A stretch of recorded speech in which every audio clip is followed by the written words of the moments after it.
warahmatullahi wabarakatuh. Halo anak-anak hebat kelas 5, selamat datang di channel Cikgu Mislahuddin. Kali ini kita akan belajar tema 4, subtema 3, pembelajaran yang kedua, tentang cerita si kancil dan siput, serta gangguan peredaran darah pada hewan. Anak-anak hebat, sebelumnya mari kita simak tujuan pembelajaran berikut ini.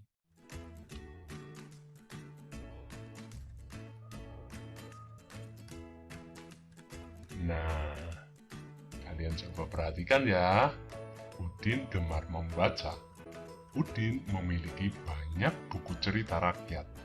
Ada cerita Lutung Kasarung, Bawang Merah dan Bawang Putih, Keong Mas, dan masih banyak lagi cerita rakyat lainnya. Udin jadi mengetahui beberapa cerita rakyat dari berbagai daerah. Sore hari, Edo bermain ke rumah Udin. Edo melihat banyak buku cerita di rumah Udin. Edo bermaksud meminjam satu buku cerita yang berjudul Kancil dan Siput. Udin pun meminjami buku ceritanya kepada Edo. Edo bergegas pulang setelah Udin meminjami buku. Tidak lupa Edo mengucapkan terima kasih dan berpamitan sebelum meninggalkan rumah Udin. Nah, dari cerita tadi, sikap baik Udin apa yang perlu diteladani? Iya, yaitu sikap baik hati Udin ketika meminjamkan buku cerita. Kemudian, sikap baik Edo yang perlu diteladani apa? Ia adalah ketika Edo meminta izin dahulu dan tidak lupa berterima kasih ya. Jadi ini merupakan sikap baik Udin dan Edo yang perlu kita teladani bersama. Nah, alasannya apa kita harus meneladani sikap Udin dan Edo? Karena Udin dan Edo saling menghargai sesama teman. Selanjutnya, coba kalian amati cerita bergambar yang ada pada buku siswa halaman 102 dan 103. Kakak bacakan ya. Alkisah diceritakan bahwa Raja Siput mengetahui akan kedatangan makhluk paling cerdik, yaitu si kancil di perkampungannya. Raja Siput mengumpulkan warganya untuk bersiap-siap menghadapi kecerdikan si kancil. Saat si kancil datang, Raja Siput menyambutnya. Dengan kepongahan dan kesombongannya, si kancil bercerita tentang kecerdikannya yang berhasil mengelabui harimau dan manusia.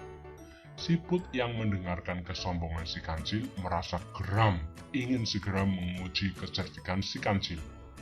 Setelah mendengarkan cerita kecerdikan si kancil, Raja Siput menyampaikan maksudnya yang ingin menguji kecerdikan si kancil dengan menantangnya berlomba lari sampai ke hulu sungai. Sebelumnya, Raja Siput sudah memerintahkan bawahannya siap berbaris sepanjang sungai hingga ke hulu. Mereka sepakat bahwa jika kancil yang berencana lari di daratan memanggil Siput, maka siput yang ada di depan kancil menjawab, Nah, kesepakatan antara Raja Siput dan kancil pun dibuat. Mereka sepakat berlomba lari ke hulu sungai. Kancil berlari lewat daratan. Raja Siput lari di lumpur sungai. Tepat pada waktunya, datanglah si kancil. Dia menuntut agar perlombaan segera dimulai. Raja Siput yang sudah lama bersiap segera beringsut ke pinggir sungai. Sementara itu, beberapa ekor siput yang lain berada di pinggir sungai ingin menyaksikan perlombaan itu. 1, 2, 3, si kancil memberikan komando tanda perlombaan dimulai. Dengan sigap, kancil melompat, berlari sekencang-kencangnya. Setiap 50 langkah dia berseru, "Di mana engkau siput?" Jawab siput yang berada di depannya. Si kancil semakin mempercepat larinya. Lalu terdengar lagi si kancil berseru, "Di mana engkau siput?" Kembali terdengar jawaban siput telah berada di depannya. Si kancil menjadi marah dan kian memperkuat larinya.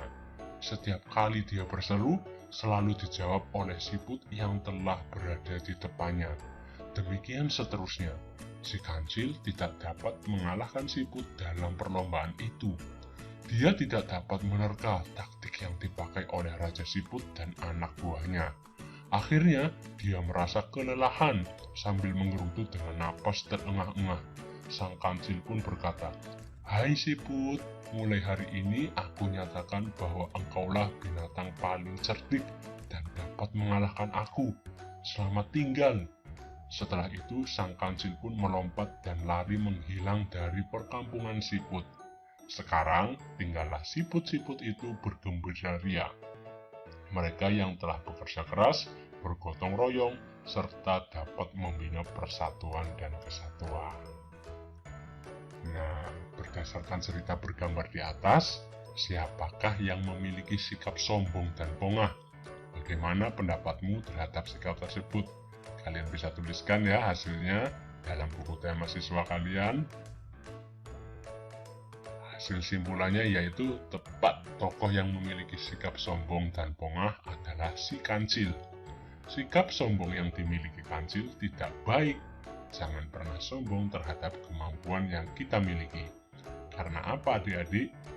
Di atas kemampuan kita masih banyak lagi orang yang memiliki kemampuan yang lebih hebat lagi. Di atas langit masih ada langit. Oke, selanjutnya dari cerita bergambar yang sudah kita amati dan baca tadi, kita dapat simpulkan bahwa cergam merupakan kependekan dari cerita bergambar. Cergam mengandung pengertian perpaduan gambar dan teks yang berbaur menjadi satu kesatuan, serta mengandung keindahan dan cerita yang bermakna. Langkah-langkah membuat cerita bergambar yaitu yang pertama, menentukan ide, gagasan atau tema yang akan dibuat. Kemudian menentukan karakter tokoh utamanya dan karakter dari tokoh pembantunya yang ada dalam cerita. Langkah yang ketiga adalah membuat alur cerita sederhana secara garis besar yang menggambarkan isi cerita. Kemudian masing-masing bisa dikembangkan. Langkah yang terakhir adalah mulai menggambar sesuai alur cerita yang telah dibuat. Nah adik-adik, tahukah kalian bahwa kancil itu termasuk hewan mamalia? Kancil memiliki jantung yang terdiri atas 4 ruang yaitu 2 atrium dan 2 ventrikel. Jantung mamalia telah dilengkapi dengan sekat-sekat yang sempurna serta cabang-cabang dari pembuluh aorta lebih banyak. Bagaimanakah peredaran darah pada hewan mamalia yang lain? Yuk coba kalian cari informasinya pada sumber bahan bacaan yang lain atau dari sumber internet. Hewan yang pertama adalah kucing. Organ peredaran darahnya adalah jantung dan pembuluh darah. Gangguan pada organ peredaran darah, kolesterol. Cara memelihara kesehatan organ peredaran darahnya adalah dengan mengajak si kucing itu berolahraga. Kemudian ada hewan ikan. Organ peredarannya sama ya, jantung dan pembuluh darah. Gangguan pada organ peredaran darahnya adalah amebiasis atau infeksi amuba. Cara memelihara kesehatannya adalah dengan memberi makanan yang sehat dan vaksin. Hewan yang ketiga adalah burung. Organ peredarannya jantung dan pembuluh darah. Gangguan yang bisa terjadi pada burung adalah gangguan jantung. Cara memeliharanya yaitu adalah dengan memberi makanan yang sehat dan vaksin.